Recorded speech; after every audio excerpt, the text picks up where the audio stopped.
Course with தான் சம்பாதிக்கிறோம் அப்படிங்கிற ஒரு பாயிண்ட் ஆஃப் வியூல நிறைய பேர் பார்த்துட்டு இருந்திருப்பாங்க. நான் உங்களுக்கு என்னுடைய ப்ரூஃப் காட்டினேன். இப்போ கூட பார்த்தீங்கன்னா இந்த வீக் நம்ம இங்கே தான் இருந்தோம்.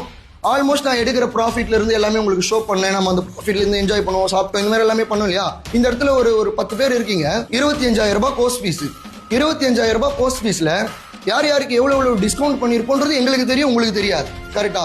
ஸோ நான் வந்து ரவுண்ட் ஆஃப் ஃபிகரே பண்றேன். 25,000 ரூபாய் கோர்ஸ் ஃபீஸ், 2.5 லட்ச ரூபாய் நான் கலெக்ட் பண்ணிருப்பேன். ரெசார்ட்டுக்கு மட்டும் 1,35,000 ரூபாய்க்கு நான் பே பண்ணிருக்கேன். ஃபுட்டுக்கு மட்டுமே 65,000 ரூபாய் நான் கட்டியிருக்கிறேன். இது மட்டுமே உங்களுக்கு ஆல்மோஸ்ட் 2 லேக் கிட்ட வந்துடுச்சு. இது இல்லாம நான் ஒரு 10,000 கேஷ் பிரைஸ் கொடுக்க போறேன். இது இல்லாம நான் வந்து உங்களுக்கு இந்த ஸ்நாக்ஸ் அரேஞ்ச்மெண்ட்ஸ் இந்த மாதிரியான விஷயங்களும் நான் உங்களுக்கு பண்ணி தரோம். ஸோ அதிகபட்சம் எங்களுக்கு எவ்வளவு நிற்கும்? ஃபேக்டா சொல்றேன், ஒரு 40,000 ரூபாய் நிற்குமா, இல்ல ஒரு 50,000 ரூபாய் வச்சுக்கோங்களேன். நம்மளுடைய டீம் மட்டும் பாத்தீங்கன்னா இங்க ஆல்மோஸ்ட் ஒரு 9 பேர் இருக்கும். இந்த 9 பேரும் உங்களுக்கு தெரியும். இந்த 50,000 ரூபாவை நாங்க எப்படி பிரிச்சுப்போம்? ஃபேக்டா யோசிங்க. ஒரு 5,000 ரூபாய் பிரிச்சுப்போமா, இல்ல ஒரு 4,000 ரூபாய் பிரிச்சுப்போமா?